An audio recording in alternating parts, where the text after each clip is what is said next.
Une journée à Osaka avec Carla Pointe. Ça ressemble à ça. J'ai pris le métro avec Amélie Fortin. La moitié de Duo Fortin Poirier. Ici, on peut voir nos badges d'artistes. Qui nous donne accès à une panoplie de privilèges. On a marché à travers les Japonais. Jusqu'à ce qu'on arrive au site de l'Expo universelle d'Osaka. Amélie Fortin était folle comme de la barre. Regardez la cour. Une fois à l'extérieur, on s'est souvenu qu'il faisait très chaud à Osaka. Et tout de suite, on a eu envie d'aller voir la mascotte de l'Expo 2025. Une sorte de grosse bebite qu'on comprend pas trop ce que c'est. Mais c'est Miyaku.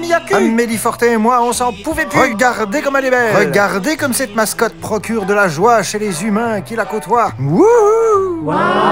Après quelques pauses photos, Amélie et moi, on s'est il dit, serait peut-être temps d'aller travailler au pavillon du Canada. Alors on a traversé cette construction, qui est la plus grande construction de bois au monde de l'histoire de l'humanité. C'est cet anneau de bois qui est le symbole de l'Expo 2025. J'ai posé pour la caméra quelques secondes et on s'est dirigé vers le pavillon du Canada. Wow. Et c'est là qu'on a rencontré un robot du futur. Parce que le Japon, oui, c'est le futur. Amélie, du haut de sa candeur légendaire, a essayé de fraterniser avec le robot. Qui lui s'en foutait bien raide. Coucou, veux-tu être mon ami, qu'elle lui dit. Il a crié quelque chose en japonais. Il s'est sauvé en ayant l'air un peu fâché. Bye bye robot. On veut plus être ton ami. On voit ici le pavillon du Qatar. Et non loin de là, le pavillon du Canada. Quand on voit le pavillon du Canada, on pense tout de suite à un glacier. Parce que oui, au Canada, il fait froid. En allant à notre loge, on est tombé sur Parka, le castor de Parc Canada. Et contrairement au robot japonais, lui, il était sympathique. Je soupçonne même Amélie Fortin d'être un peu tombée amoureuse de Parka. Avouez qu'il ferait de beaux enfants. On est arrivé sur scène. Et sérieux, il faisait 50 degrés. Marie-Christine est arrivée. Et c'est là qu'on a réalisé, sans même s'être appelé, les deux filles étaient habillées pareil. Alors on s'est changé pour s'habiller. Et tout à coup, je me suis senti prêt. On s'est dirigé vers la scène,